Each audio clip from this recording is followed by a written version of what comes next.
Hello everyone, आज हम करेंगे सीआरपीसी का चैप्टर नंबर 24 के सेकंड पार्ट करेंगे।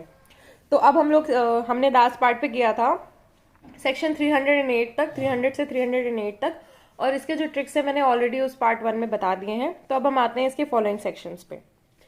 अब इसमें है पावर टू पोस्टपोन और एडजर्न प्रोसीडिंग्स। तो इसमें क्या है, प्रोसीडिंग्स जो है वो एडजर्नमेंट के बारे में है। प्रोसीडिंग्स एडजर्न क्यों होंगी? वो तब होंगी जब, देखो, प्रोसीडिंग्स एडजर्न तब होंगी जब, देखो, इन एवरी इंक्वायरी और ट्रायल, इंक्वायरी ट्रायल है, the proceeding shall be continued from day to day until all the witnesses in the attendance have been examined unless the court finds the adjournment of the same beyond the following day to be necessary। क्या है कि जब तक necessary नहीं है तब तक उसको एडजर्न नहीं किया जाएगा, और नेसेसरी है तो एडजर्न कर दिया जाएगा। ठीक है, बट इसके बाद जो ये वाले सेक्शंस आते हैं ना, section number 376, 376A, 376B, C and D, ये किस पार्ट का है? 375, यानी कि offences as to sexual offences, या इसमें आईपीसी के अंडर में है, चैप्टर नंबर 16 में। ठीक है, तो उसमें अगर ऐसा है कि उसमें अगर इंक्वायरी चल रही है, ट्रायल्स चल रहा है, तो एज फार एज पॉसिबल उसको क्या है, 2 महीने के अंदर क्या है, इंक्वायरी इन 2 मंथ्स में जो है उसको कंडक्ट करवा लिया जाएगा। ठीक है, with in period of 2 months. फिर इसके बाद इसमें क्लॉज 2 बोलता है कि आफ्टर टेकिंग कॉग्निजेंस, कॉग्निजेंस के बाद अगर नेसेसरी है और एडवाइजेबल है तो क्या कर दिया जाएगा, पोस्टपोन या फिर एडजर्न कर दिया जाएगा। ठीक है, the same on such terms as it thinks for such time as it considers reasonable, reasonable time के लिए कर दिया जाएगा। And may by warrant remand the accused if in custody, custody अगर अक्यूज कस्टडी में तो उसे रिमांड कर दिया जाएगा। ठीक है, नेक्स्ट है प्रोविजो। क्या है कि रीजंस जो है वो रिकॉर्ड कर दिए जाएंगे। प्रोविजो है कि no magistrate shall remand an accused person to custody under this section for a term exceeding 15 days, 15 दिन से ज्यादा नहीं उसको रिमांड किया जाएगा। ठीक है, नेक्स्ट इसके बाद, एक सेकेंड में जूम कर लेती हूँ।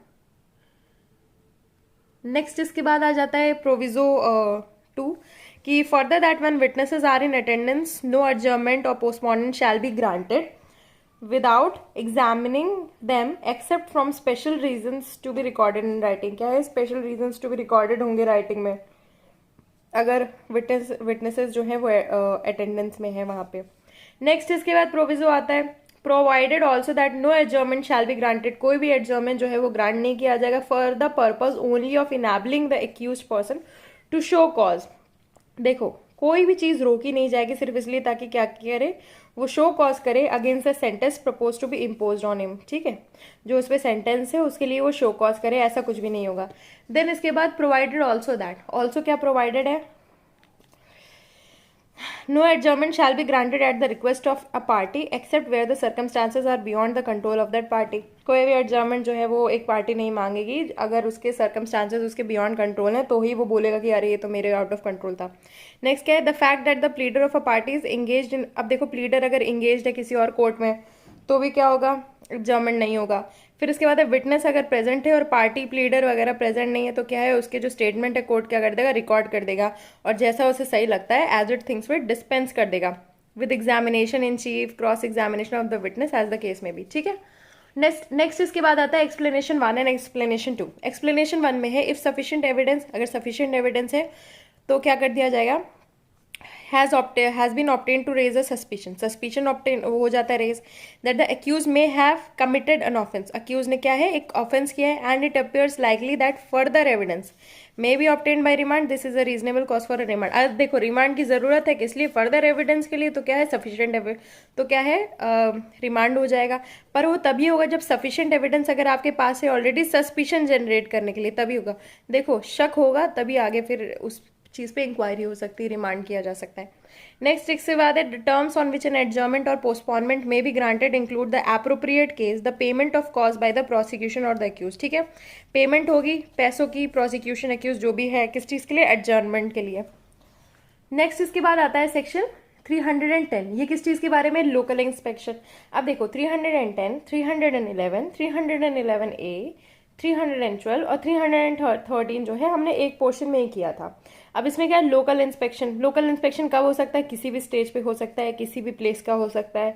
ठीक है, for offence is alleged to have been committed, क्या कि ऑफेंस जो है वो कमिट हुआ है। ठीक है, और क्या है, वो कोर्ट को लगता है कि उनके ओपिनियन में क्या है, जरूरी है for the purpose of properly appreciating the evidence, evidence को प्रॉपरली अप्रिशिएट करने के लिए ज़रूरी है। And shall without unnecessary delay, बिना अननेसेसरी डिले के वो क्या करेंगे, record a memorandum of any relevant facts observed at such inspection. उनको सही लग रहा है किसी भी स्टेज पे क्या करेंगे, वो मजिस्ट्रेट या जज वो क्या करेंगे, नोटिस देंगे पहले, ठीक है, नोटिस आ गई, फिर इसके बाद उस जगह को क्या करेंगे, विजिट करेंगे, ठीक है, उसको इंस्पेक्ट करेंगे, मेमोरेंडम बनाएंगे, ठीक है, मेमोरेंडम बहुत ज़रूरी है, क्या मेमोरेंडम बनाएंगे किस चीज़ के बारे में, रेलिवेंट फैक्ट्स के बारे में उस इंस्पेक्शन में। देन इसके बाद क्या है, such memorandum shall form part of the record. अब क्या है, उस मेमोरेंडम को क्या है, रिकॉर्ड में रख दिया जाएगा। And if the prosecutor, complainant और एक्यूज और any other party to the case so desires, a copy of the memorandum shall be furnished to him free of cost. अब क्या है, पार्टी बोलती है हमें मेमोरेंडम दो, हमें दिखाओ क्या क्या मिला है, तो उसको क्या है, फ्री ऑफ कॉस्ट जो है उसकी कॉपी मिल जाएगी। सेक्शन 310 हो गया। अब सेक्शन क्या है, 311 है। इसमें क्या है, power to summon material witness. पहले तो क्या है, वहां जा करके देखना, अब इसमें क्या है कि विटनेस को ही अपने पास बुला लो। किस लिए, एग्जामिन पर्सन। पहले तो क्या है, विटनेस को बुला लो या फिर जो इंसान वहां पे प्रेजेंट है उसको एग्जामिन कर लो। इसमें क्या है, एनी कोर्ट में एट एनी स्टेज, कोई भी कोर्ट किसी भी स्टेज पे ये कर सकता है, एग्जामिन समन कर सकता है इंसान को किस चीज के लिए, एग्जामिन करने के लिए, ठीक है। एंड अगर पर्सन को समन नहीं किया गया है तो फिर क्या करेगा, रिकॉल और re examine any person though not summoned as a witness, और रिकॉल और re examine any person already examine. फिर इसमें क्या होगा, court shall summon and examine और recall and re examine any such person if his evidence appears to it to be essential to the just decision of. अब देखो, court को लग रहा है कि जस्ट डिसीजन लेने के लिए एविडेंस जरूरी है, तो वो क्या कर देगा, किसी भी स्टेज पे किसी भी इंसान को बुला के किसी भी इंसान को एग्जामिन कर सकता है, वो प्रेजेंट हो चाहे ना प्रेजेंट हो, क्या कर सकता है, एग्जामिन कर सकता है, री एग्जामिन कर सकता है, रिकॉल कर सकता है, ठीक है, ये सब चीजें कर सकता है। देन इसके बाद आते हैं हम लोग सेक्शन नंबर 311 पे। इसमें क्या है, स्पेसिमेन सिग्नेचर, हैंड राइटिंग, इन सबको क्या है, मजिस्ट्रेट क्या कर सकता है, ऑर्डर कर सकता है कि तुम ये अपनी हैंड राइटिंग का सैंपल दो, तभी तो पता चलेगा कि तुम हो कि नहीं, ठीक है। ये सब क्या है, एविडेंसेस कलेक्ट करने के वो तरीके हैं। अब इसमें क्या है, मजिस्ट्रेट फर्स्ट क्लास, ठीक है, इसमें क्या है, magistrate first class, magistrate first class लिखा है मैंने। मजिस्ट्रेट फर्स्ट क्लास को ऐसा लगता है और वो सेटिस्फाइड है कि for the purpose of investigation और प्रोसीडिंग्स, क्या है, पर्पज इन्वेस्टिगेशन और प्रोसीडिंग्स किस चीज के अंडर, अंडर सीआरपीसी, एक्सपीडियंट है, ठीक है, किस चीज के लिए, including accuse person to give specimen, expedient for the justice की एक इंसान को क्या है, एक्यूज पर्सन को क्या है, स्पेसिमेन सिग्नेचर, हैंड राइटिंग वगैरह देने के लिए क्या है, ऑर्डर करो, है ना, to that effect, and in that case the person to whom the order relates shall be produced or shall attend at the time and place specified in such order and shall give his specimen signature or handwriting। वो क्या करेगा, अपने specimen signature, handwriting वगैरह देगा। Also provided that no order shall be made under this section unless the person has some time been arrested in connection with such investigation or proceeding। अब क्या है, कोई भी order provided that no order shall be made under this section, इस section के under कोई भी ऐसा ऑर्डर नहीं किया जाएगा अनलेस, देखो अब पहले ऊपर वाला क्या था, ऊपर वाला क्या था, जरूरत था, तुम विटनेस को बुलाओ जरूरत है, या फिर क्या है, लोकल इंस्पेक्शन करो जरूरत है। पर इसमें क्या है, किसी को स्पेसिमेन सिग्नेचर वगैरह तभी देना होगा। इसमें देखो अक्यूज लिखा हुआ है, उसका पर्पस क्या है, ये उसको तभी देना होगा जब क्या है, कोई कनेक्शन बने, unless the person has at some time been arrested connected with such investigation और प्रोसीडिंग्स। इसमें क्या है, बेगानी शादी में अब्दुल्ला दीवाना वाला चीज नहीं लगेगा। इसमें क्या है कि वो इंसान जो है कनेक्टेड होना चाहिए उस ऑफेंस से, या फिर अरेस्ट हो चुका होना चाहिए, पहले कन्विक्टेड होना चाहिए, कुछ होना चाहिए बस उस ऑफेंस से रिलेटेड। अब इसके बाद सेक्शन नंबर 312 है। इसमें क्या है, एक्सपेंसेस ऑफ कॉम्प्लेनेंट्स एंड विटनेसेस। अब देखो, कोर्ट क्या करेगा, ऑर्डर करेगा payment on part of government of reasonable expenses. Reasonable expenses हैं कंप्लेनेंट के, विटनेसेस के, इन सब के जो रीजनेबल एक्सपेंसेस है ना, किस चीज के लिए, इंक्वायरी, ट्रायल, अदर प्रोसीडिंग्स वगैरह के लिए, तो उस चीज के लिए कोर्ट करेगा, ऑर्डर करेगा, subject to any rules made by state government. ये क्या होंगे, स्टेट गवर्नमेंट के रूल्स के अंदर सब्जेक्टेड होंगे, ठीक है, क्रिमिनल कोड के अंडर। फिर इसके बाद क्या है, section 313, power to examine the accused. इसमें क्या है, पावर किस चीज की है, एग्जामिनेशन, किसकी, अक्यूज की। इसमें क्या है, इन एवरी इंक्वायरी और trial for the purpose of enabling the accused personally to explain any circumstances appearing in the evidence against him, the court क्या करेगा, may at any stage without previously warning the accused put such questions to him, ठीक है, उसको क्या सामने करेगा, ऐसे questions रखेगा as the court considers necessary questions रखेगा। फिर इसके बाद क्या है, शैल आफ्टर द विटनेस। अब देखो इसका क्या है, witnesses for the prosecution have been examined and before he is called on for his defence question him generally, क्या करेगा, क्वेश्चन करेगा उसे generally on the case general questions कर सकता है उससे, या फिर जो भी क्वेश्चन उसे सही लगते हैं वो क्वेश्चंस कर सकता है। अब इसमें प्रोविजो भी है, provided that in a summons case में where the court has dispense with the personal attendance of the accused, it may also dispense with his examination under clause B. अब क्या, अगर पर्सनल अटेंडेंस है accused का तो उसका examination भी लगे हाथ कर दिया जाएगा। नेक्स्ट है, ओथ नहीं ली जाएगी, no oath shall be administered to the accuse when he is examined, ये बहुत इंपॉर्टेंट है, कोई ओथ पे काम नहीं होगा।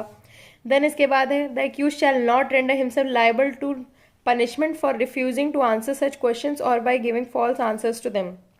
क्या है, अक्यूज को कोई भी लाइबल नहीं करेगा उसके आंसर्स के लिए। नेक्स्ट है, the answers given by the accuse, answers जो कौन दे रहा है, अक्यूज दे रहा है, ठीक है। May be taken into consideration, उनको कंसिडरेशन में रखा जाएगा इन सच इंक्वायरी और trial and put in evidence for or against him in any other inquiry. क्या है, किसी भी इंक्वायरी में उसको एज एन एविडेंस रख सकते हैं, क्या, जो भी वो अक्यूज क्या है आंसर्स दे रहा है। फिर इसके बाद क्या, the court may take help of prosecutor and defence, court क्या है, प्रोसिक्यूटर की डिफेंस काउंसिल की हेल्प लेगा फॉर्मुलेट करने के लिए, क्या, रेलिवेंट क्वेश्चंस। क्यों रेलिवेंट क्वेश्चन, क्या है, फॉर टाइम को सेव करने के लिए, इसलिए वो इनकी हेल्प लेगा ताकि वो जो है अपना टाइम बचा सके। इसके साथ हमारा एक ये वाला पार्ट भी खत्म हो जाता है। 309 तो हो ही गया, 9 एक अलग पार्ट है, बट 10, 11, 12, 10, 11, 11A, 12, 13, ठीक है। अब हम इसके बाद नेक्स्ट इसके पार्ट पे आ जाते हैं, उसमें है सेक्शन नंबर 314, यानी कि oral arguments and memorandum of arguments, ये एक अलग ही पार्ट है। फिर इसके बाद आगे के पार्टों को अलग तरीके से डील किया जाएगा, ठीक है। अब इसमें है any party oral arguments and memorandum of arguments, ये क्या है, सेक्शन नंबर 314।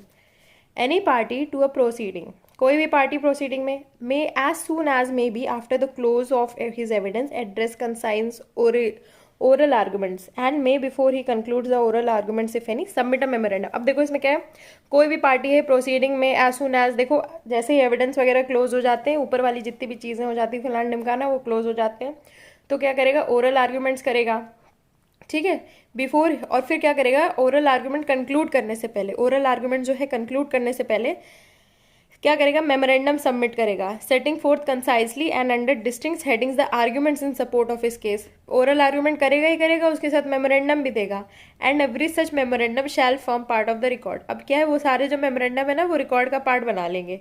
नेक्स्ट इसके बाद क्या है, अ copy of every such memorandum. अब देखो मेमोरेंडम है, मेमोरेंडम उसने आर्ग्यू कर लिया, मेमोरेंडम बना लिया, फिर उसकी जो कॉपी है वो ऑपोजिट पार्टी को दे दो ताकि ऑपोजिट पार्टी को भी पता चले कि क्या क्या उसने बोला है ना। फिर इसके बाद क्या है, no adjournment of the proceeding shall be granted for the purpose of filing the written arguments. अब देखो एडजर्मेंट कोई डिले वेले नहीं होगी फर्जी की, ठीक है। फिर इसके बाद क्या, the court may if it is of opinion that oral arguments are not concise और रेलिवेंट रेगुलेट सच आर्ग्यूमेंट्स। अब उनको क्या है, रेगुलेट कर देगा आर्ग्यूमेंट्स को, जब कोर्ट को क्या लगता है कि अरे यार इतना बड़ा बड़ा कोई पढ़ेगा तो उससे अच्छा उसको लगेगा कि हम ना पढ़ें, तो इसलिए वो क्या करेंगे, बोलेंगे कंसाइज करो, छोटा करो, पॉइंट पे लाओ, रेलिवेंट बनाओ, ठीक है। तो इसी के साथ हमारा एक और पार्ट यानी कि 314 ओरल आर्ग्यूमेंट्स खत्म होता है। तो सेक्शन नंबर 315, 16, 17, 18 जो है वो एक साथ आता है। अब उसके बाद 319 और 20 जो है वो अलग अलग आता है।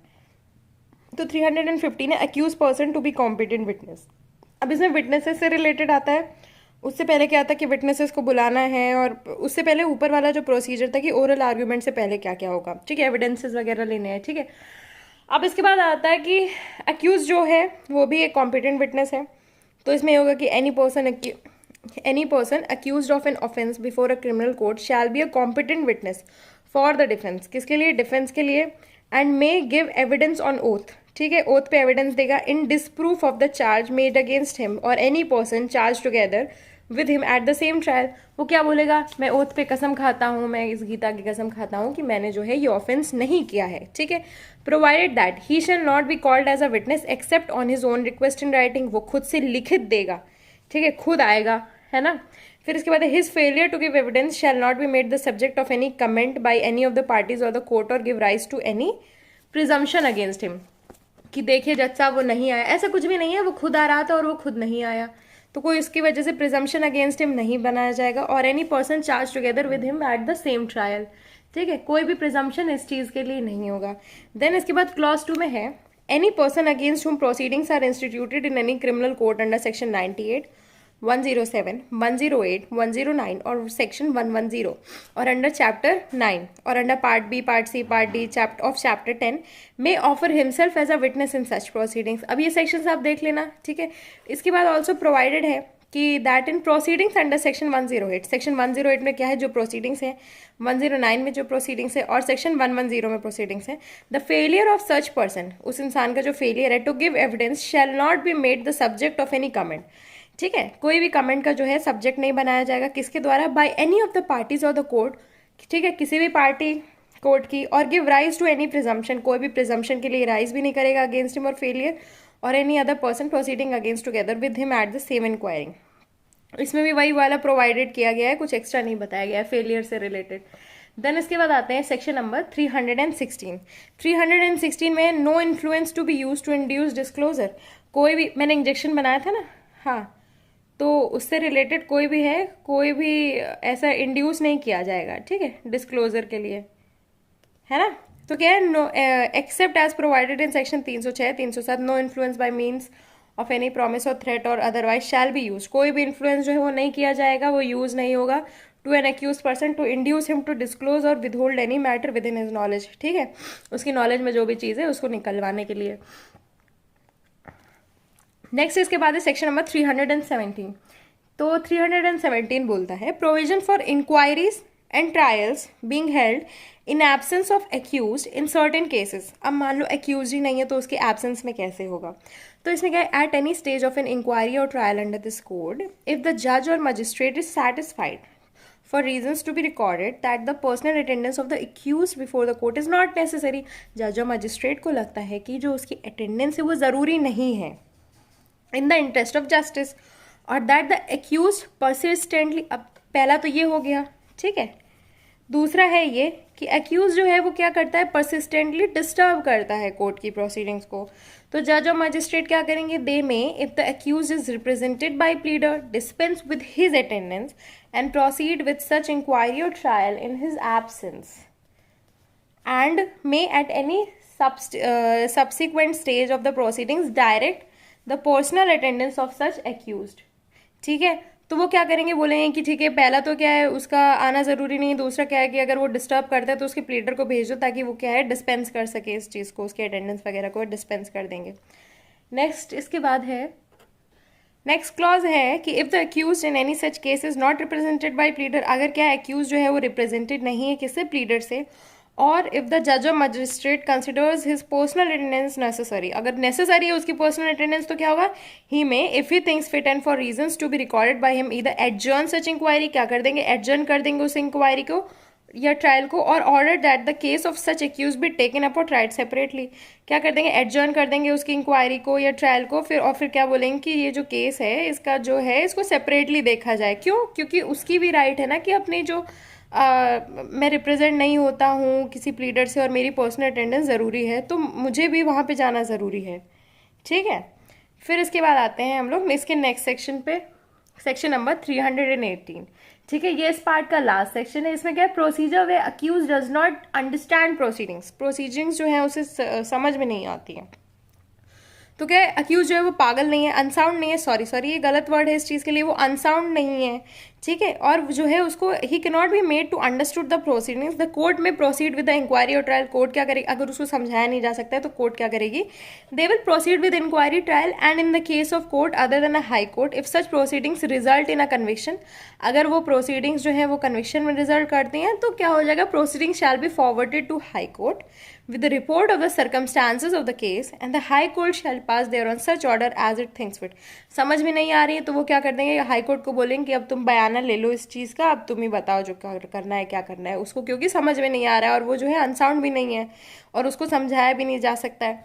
और क्या है, इंक्वायरी भी हो गया, ट्रायल भी हो गया, ठीक है, कौन से कोर्ट में, any court other then high court में।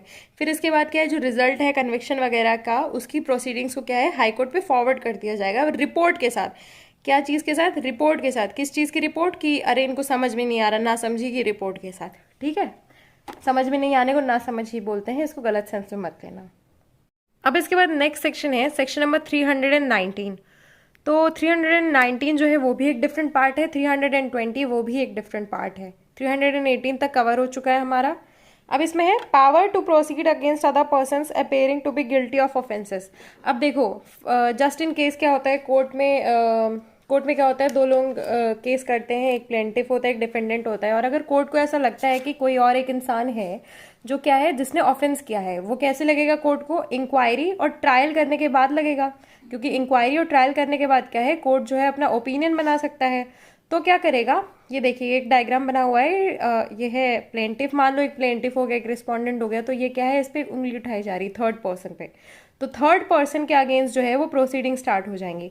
तो इसमें क्या है, where in the course of any inquiry into a trial of an offence it appears from the evidence that any person कोई भी पर्सन हो सकता है, नॉट बीइंग द अक्यूज्ड, उसको कोई भी चार्ज नहीं किया गया, has committed any offence for which such person could be tried together with the accused, वो क्या है अक्यूज के साथ ट्रायल किया जा सकता है, यानी कि defendant plus other person, accuse plus other person.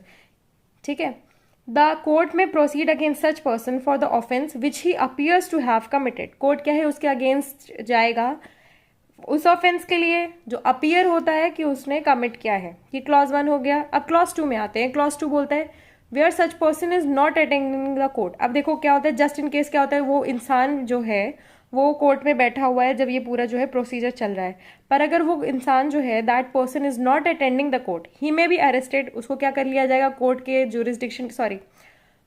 Jurisdiction के अंडर या फिर कोर्ट के उसमें कस्टडी में लाने के लिए क्या किया जाएगा, उसे ऑब्वियसली अरेस्ट किया जाएगा और या फिर समन किया जाएगा, या मतलब अरेस्ट कर दो या फिर उसको समन करके उसे खुद बुला लो।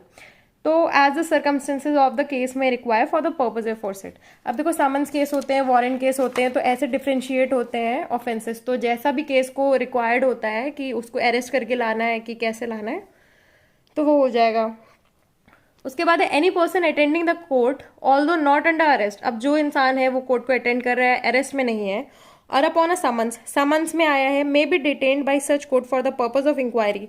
अब उसका देखो उसके बाद क्या होगा, अब वो पर्सन जो है वो अरेस्ट हो गया या फिर कोर्ट के कस्टडी में आ गया, तो अब उसको भी क्या किया जाएगा, इंक्वायरी की जाएगी। इंक्वायरी ट्रायल वाइज जो प्रोसीजर है वो स्टार्ट किया जाएगा।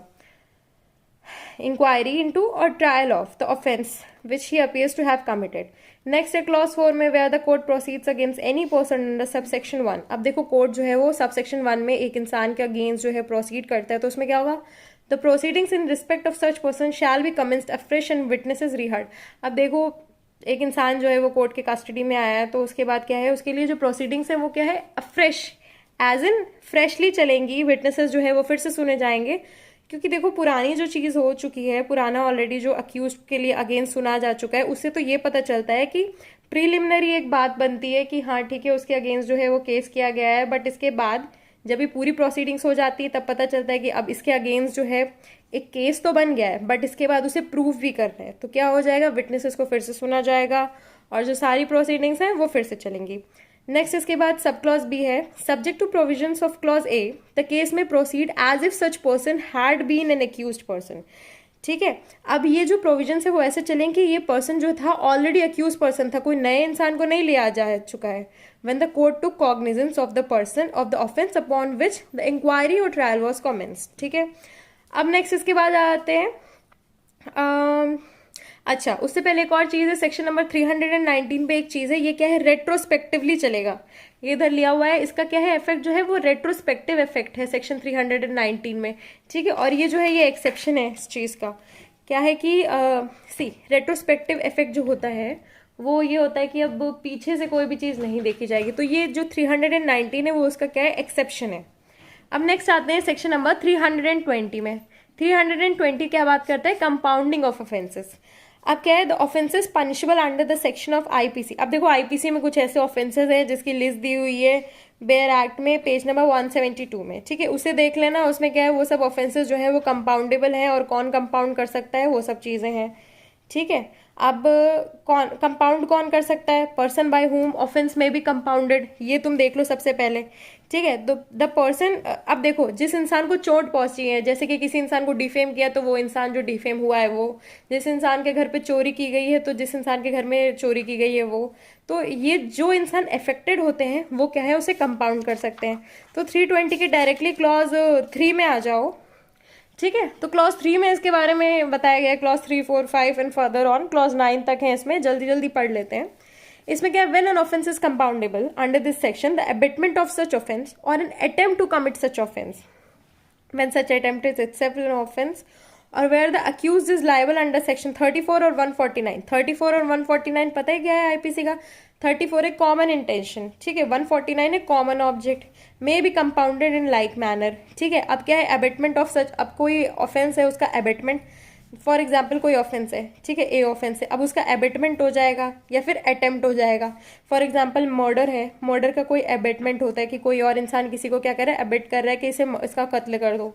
दूसरा आ गया attempt to murder. Attempt to murder already जो है सेक्शन नंबर 307 में जो है ये ऑफेंस है आईपीसी में, ठीक है, तो उसको उस तरीके से कंपाउंड किया जाएगा। वैसे ही where such attempt itself an offence, अब उसका ऑफेंस जो है वो खुद एक ऑफेंस है, उसको उस तरीके से कंपाउंड किया जाएगा। प्लस सेक्शन नंबर 34 यानी कि कॉमन इंटेंशन और सेक्शन नंबर 149 यानी कि कॉमन ऑब्जेक्ट, इसमें क्या है, where the accused is liable under this of the IPC he may be compounded in like manner. अब देखो जैसे कंपाउंड, जैसे लिखा हुआ है, जैसे ऑफेंस है उसको उसी तरह से कंपाउंड किया जाएगा, कोई भी चीज जो है वो छोटी नहीं की जाएगी। नेक्स्ट इसके बाद है सेक्शन 4, क्लॉज 4। क्लॉज 4 में दो सब क्लॉज आते हैं, ए एंड बी। इसमें क्या है, when the person who would otherwise be competent to compound an offence under this section is under, अब देखो जो इंसान under the age of 18 years है जिसे कंपाउंड करना है वो छोटा है, ठीक है, या फिर इडियट है, पागल है, ल्यूनेटिक है, उसे कुछ समझ में नहीं आता है, यानी कि क्या है, under the Indian contract act क्या है, वो कॉम्पिटेंट नहीं है, ठीक है, तो उसका कंपाउंड कौन करेगा, क्या है, person competent to contract on his behalf may with the permission of the court, जो इंसान उसके बिहाफ पे कॉन्ट्रैक्ट कर सकता है वो क्या करेगा, परमिशन ऑफ द कोर्ट लेगा उस ऑफेंस को कंपाउंड करने के लिए। नेक्स्ट इसके बाद फोर्थ का बी क्लॉज है, when the person who would otherwise be competent to compound an offense under this section is dead। अब देखो कोई इंसान जो है वो मर चुका है तो उसके क्या है, लीगल रिप्रेजेंटेटिव्स हैं, वो क्या करेंगे, कोर्ट के कंसेंट से कंपाउंड कर देंगे। कोई और अगर करेगा तो वो क्या करेगा, कोर्ट के परमिशन लेगा। अब इसके बाद क्लॉज 5 में आ जाते हैं। क्लॉज 5 जो है वो एमसीक्यूज वगैरह में आता है काफी। इसमें क्या है, when the accused has been committed for trial or when he has been convicted and an appeal is pending। अब क्या ट्रायल के लिए गया है या फिर कन्विक्ट हो गया और अपील बची हुई है, no composition for the offense shall be allowed। क्या है, कोई भी कॉम्पोजिशन जो है ऑफेंस का वो है जो अलाउड नहीं किया जाएगा without the leave of the court, ठीक है। लीव ऑफ द कोर्ट सबसे ज्यादा जरूरी है कुछ भी एक्स्ट्रा करने के लिए, to which he is committed or as the case may be before which the appeal is to be heard, ठीक है, लीव ऑफ द कोर्ट लेनी जरूरी है। अब इसके बाद 6, 7, 8, 9 जो है वो एक ही फ्लो में है। इसमें क्या है, high court, court of session acting in the exercise of its power of revision under 401 may allow any person to compound any offense which such person is competent to compound। अब क्या high court या court of session जो है वो any person को जो भी competent है उसको कंपाउंड करने देंगे, ठीक है, वो ऑलरेडी लिखा हुआ है पीछे कि कौन कौन कंपाउंड कर सकता है। नेक्स्ट इसके बाद है clause 7, no offence shall be compounded if the accused is by reason of a previous conviction. Accused क्या है, प्रीवियस कन्विक्शन की वजह से क्या है, लाइबल है ईदर टू इनहेंस पनिशमेंट और to a punishment of a different kind for such offence. इसमें क्या है, कोई no offence shall be compounded, कोई भी ऑफेंस जो है वो कंपाउंडेड नहीं होगा if the accused is by reason of previous conviction. क्या है, ऑलरेडी उसको प्रीवियस कन्विक्शन मिल चुका है उस चीज का, वो ऑलरेडी खराब इंसान है, ठीक है। Liable either to enhance punishment, जिसकी वजह से उसे और बढ़ी हुई पनिशमेंट मिली है, और to a punishment of different kind, ठीक है।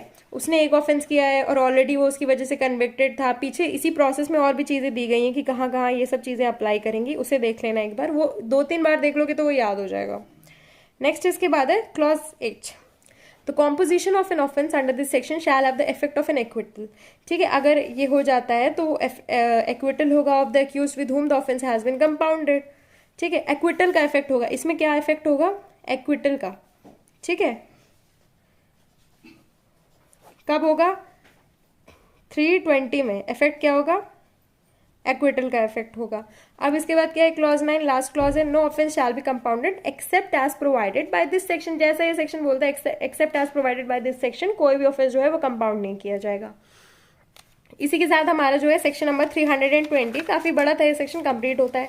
अब हम आते हैं सेकंड लास्ट पार्ट पे। इसमें क्या है, सेक्शन नंबर 321 है, 322 है, 323 है, 325 है। अब देखिए इसका जो मैंने एक पार्ट एक एडिटिंग की है, उस एडिटिंग में ये है कि देखो, ये मैंने एक ट्रायंगल बनाया था ना जिसमें सेक्शन नंबर 321 है, 322 है, 323 है। इसकी जगह आप एक बढ़ा करके क्या कर लो, 325 बना लो, 324 जो है इसे बीच में डाल दो, ठीक है। तो 321, 22, 23 एंड 25, इसके साथ ये क्या बन गया, एक स्क्वायर टाइप बन गया। ये ऐसा क्यों है, ये सब वो सब चीज़ें हैं जो एक मजिस्ट्रेट नहीं कर सकता, ठीक है। इसमें क्या है, मैंने सेक्शंस के बगल में एक क्रॉस लगाया हुआ है, जो एक मजिस्ट्रेट नहीं कर सकता, वो सब चीज़ें हैं इसमें, ठीक है। अब हम उसे एक बार देखते हैं। Section number 321, withdrawal from prosecution. अब इसमें क्या है, पब्लिक प्रोसिक्यूटर या असिस्टेंट पब्लिक प्रोसिक्यूटर को ऐसा लगता है कि इसे विड्रॉ करना चाहिए केस को, तो वो क्या करेंगे, कंसेंट ऑफ द कोर्ट से, ठीक है, जजमेंट के पहले ही प्रोनाउंस करेंगे कि वो लोग क्या है, वो केस को विड्रॉ कर रहे हैं, ठीक है। जनरली या तो करेंगे और in respect of any one or more of the offences for which he stat, या तो वो पूरा ही जो मतलब पूरा ही ट्रायल वगैरह जो कुछ भी हुआ है प्रोसेस उसको निकाल लेंगे, या फिर क्या है वो मतलब मान लो मर्डर हो रखा है और फिर एक दो चीजें और उनके अगेंस्ट लगी हुई हैं, ठीक है, तो उस चीज को भी जैसे मर्डर और ग्रीवियस हर्ट ये दोनों का लगा हुआ है, तो मान लो वो लोग ग्रीवियस हर्ट का निकाल लेंगे, या फिर मर्डर की जगह वो कल्पेबल होमिसाइड कर देंगे, कुछ भी विड्रॉ करना है तो उसे वो यहाँ पे कर सकते हैं, ठीक है। अब क्या होगा इसमें, जरूरी चीजें क्या है, it is made before a charge has been framed. अब देखो, अगर चार्ज के पहले, चार्ज बनने के पहले अगर बनाया गया है तो उसको डिस्चार्ज कर दिया जाएगा, ठीक है, यानी कि विदाउट एनी चार्ज।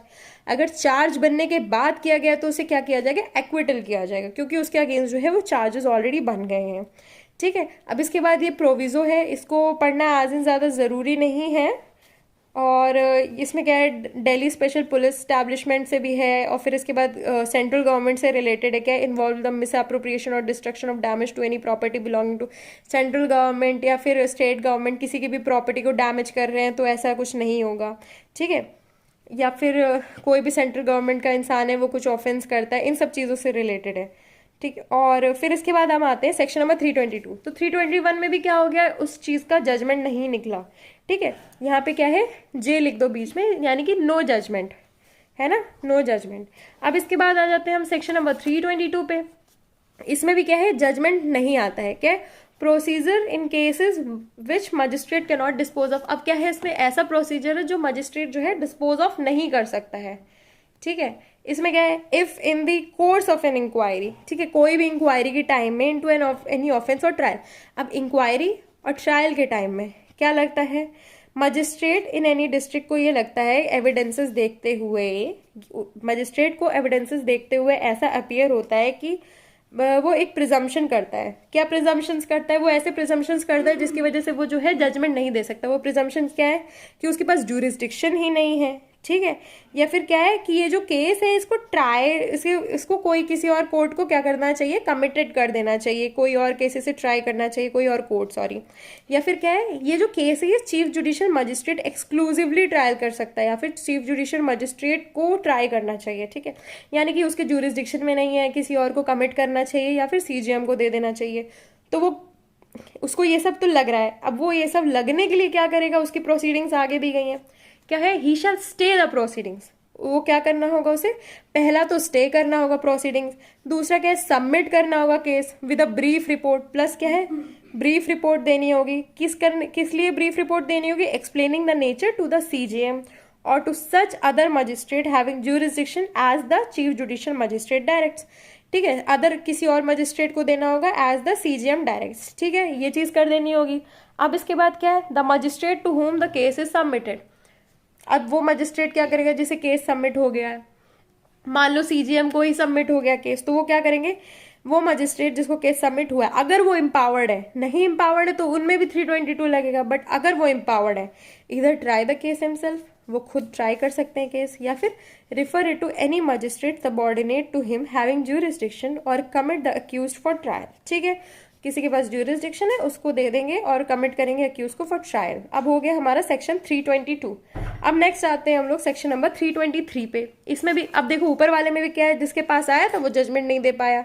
323 में भी क्या है, जजमेंट नहीं होगा। क्यों जजमेंट नहीं होगा, अब इसे देखो, procedure when after commencement of inquiry और trial magistrate finds case should be committed.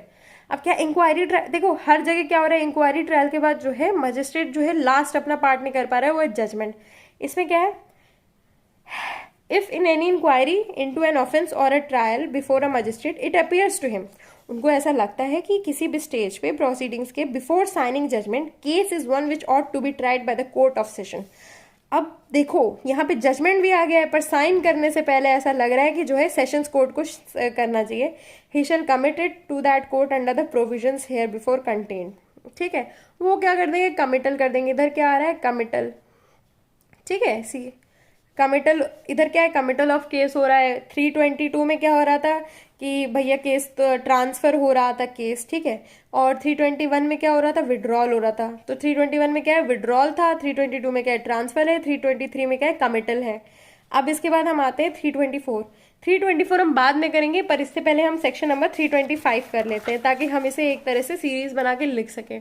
अब इसमें भी क्या है, इसमें जजमेंट जो है नहीं आ रहा है। तो क्या है, procedure when magistrate can not pass sentence sufficiently. अब क्या है, मजिस्ट्रेट ही जो है जिसके पास सब कुछ हो गया, अब क्या है वो केस को सफिशिएंटली पास ही नहीं कर सकता सेंटेंस।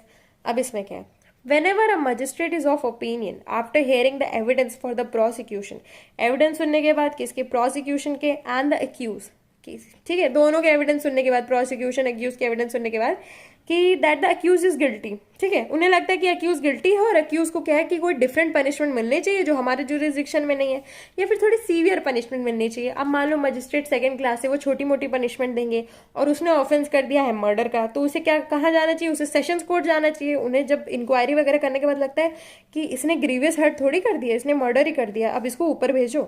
ठीक है, या फिर सेकंड, जैसे इसमें यहाँ पे लिखा हुआ है सेकंड क्लास के मजिस्ट्रेट जो है ओपिनियन में है कि opinion that the accused ought to be required to execute a bond under, ठीक है, अक्यूज को क्या है एक बॉन्ड एग्जीक्यूट करना होगा अंडर सेक्शन 106।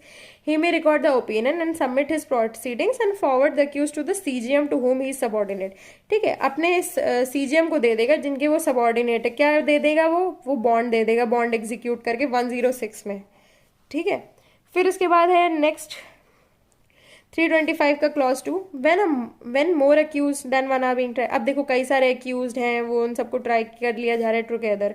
ठीक है, मजिस्ट्रेट को लगता है कि it is necessary to proceed under subsection 1। अब मजिस्ट्रेट को लगता है कि सबसेक्शन 1 में प्रोसीड करना जरूरी है। ठीक है, तो वो क्या कर देंगे, he shall forward all the accused. अब फॉरवर्ड कर देंगे all the accused who are in his opinion guilty to the CGM. बड़ा ऑफेंस किया है उन्होंने, ठीक है, बहुत सारे लोग हैं, मान लो उन्होंने कोई बहुत बड़ा ऑफेंस किया है, डेकॉइटी टाइप कुछ कर दिया है, ठीक है, तो सीजीएम को दे दिया जाएगा। नेक्स्ट इसके बाद है कि the CJM chief judicial magistrate है। अब देखो ये इन दोनों जगह क्या है, सीजेएम को जो है केस दिया गया है किसमें, बॉन्ड पे। अब सीजेएम को क्या लगता है, प्रोसीडिंग्स जो है सबमिट कर दी गई हैं, अगर उन्हें लगता है कि ठीक है ही थिंक्स फिट, सही लगता है, तो क्या कर देंगे, एग्जामाइन द पार्टी, एग्जामाइन करेंगे पार्टीज को, recall and examine any witness को सुनेंगे। अब देखो पूरा ट्रायल प्रोसीजर फिर से करेंगे। who has already given evidence in the case and may call for and take any further evidence, कोई भी further evidence लेंगे और क्या करेंगे, shall pass such judgment, sentence or order in the case as he thinks fit and as is according to law। अब उन्हें जैसा लगता है, जैसा जजमेंट सही लगता है वैसा वो जजमेंट देंगे अकॉर्डिंग टू लॉ। ठीक है, अब ये हो गया हमारा 325। 325 में क्या है, सीजेएम को चीफ जुडिशियल मजिस्ट्रेट को क्या है फॉरवर्ड कर दिया गया है। अब हम इसके बाद ये सारी जो चीज़ें हैं वो आगे वाले उसमें जो हमारी ट्रिक्स है उसमें लिख देते हैं।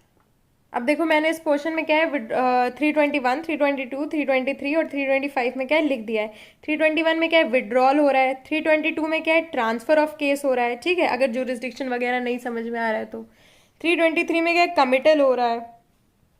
325 में क्या है forward to CJM chief judicial magistrate पे। ये सब क्या है पासिंग ऑफ द पार्सल खेल रहे हैं एक तरह से। अब इसके बाद हम आ जाते हैं नेक्स्ट सेक्शन पे। अब नेक्स्ट सेक्शन है section number 324, trial of persons previously convicted of offences against. अब देखो कॉइन है जो स्टैम्प लॉ वगैरह पे है, तो इसमें बीच की पोर्शन पढ़ना है तो देख लेना, पर इसमें क्या है जो है इनको कन्विक्शन मिलता है टर्म ऑफ 3 years का। तो इसमें क्या है pass an adequate sentence if the accused is convicted. ठीक है, अगर ऑलरेडी उसे 3 साल का सेंटेंस मिल चुका है या उससे ज़्यादा का, तो उसको क्या करेंगे, there is a ground for presuming that such person has committed the offence. अब उसको प्रिज्यूम कर लिया गया है, प्रिजम्पशन आ गया है, तो जैसा कोर्ट को लगता है वैसा ही उसको सजा दे देंगे। ठीक है, अब इसके बाद नेक्स्ट आता है सेक्शन नंबर 325, तो हमने कर ही लिया है। अब इसके बाद आते हैं हम लोग 326 और उसके बाद आ जाएगा 327। दोनों ही थोड़े बड़े सेक्शंस हैं। ठीक है, अब इसमें आ जाएगा कन्विक्शन और commitment on evidence partly recorded by one magistrate and partly by another. अब पार्टली कोई एक मजिस्ट्रेट रिकॉर्ड कर रहा है और पार्टली दूसरा मजिस्ट्रेट रिकॉर्ड कर रहा है, तो इसमें क्या हो जाएगा, तो कन्विक्शन और कमिटमेंट ऑफ एविडेंस, और देखो अब क्या है, एविडेंस जो है वो पार्टली एक मजिस्ट्रेट ने लिया, पार्टली अनदर मजिस्ट्रेट ने लिया, तो इसमें क्या प्रोसीडिंग्स होंगी। अब देखो फॉर एग्जांपल क्या है, इसमें एक मजिस्ट्रेट है, उसने पहले पार्टली ले लिया है, फिर इसके बाद क्या है, उसका ज्यूरिसडिक्शन जो है सीज हो जाता है, फिर इसके बाद क्या आता है, सक्सीडिंग मजिस्ट्रेट आता है। तो अब हम आ जाते हैं इसमें सेक्शन नंबर 326, क्या है, कन्विक्शन और commitment of an evidence partly recorded by one magistrate and partly by another. अब क्या है, कोई एक मजिस्ट्रेट है, उसने रिकॉर्ड कर लिया, बाद में पता चला कि उसका जुरिसडिक्शन नहीं है, और फिर दूसरा मजिस्ट्रेट आया, उसका सक्सेसर, वो जो है उसके एविडेंसेस वगैरह, उसके रिकॉर्ड्स वगैरह को क्या करेगा, उसी पे काम करेगा, ठीक है।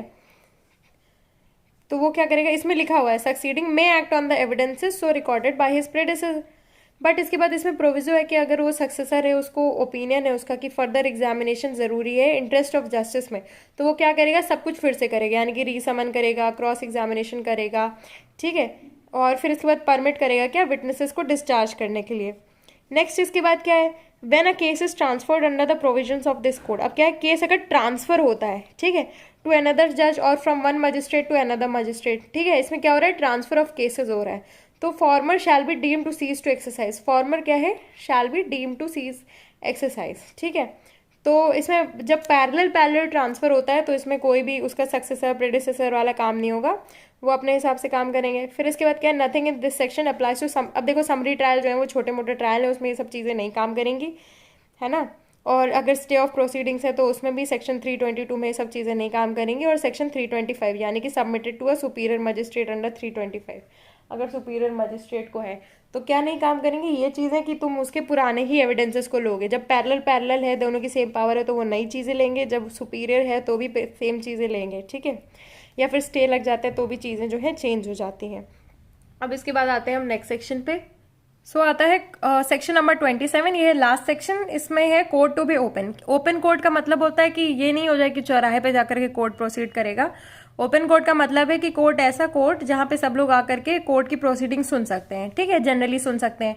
बट अगर किसी जज को लगता है, प्रीसीडिंग जज को, मजिस्ट्रेट को, प्रीसीडिंग जो वहां पे बैठा है, उनको लगता है कि ये दे थिंक फिट कि किसी भी स्टेज पे या किसी भी उस पे क्या है, पब्लिक जनरली या फिर पर्टिकुलर पर्सन को, कोई एक ऐसे पर्सन को, ठीक है, उसको हटाना जरूरी है, यानी कि जरूरी नहीं उनको मना कर दो आने के लिए, तो वो ऐसा भी कर सकते हैं।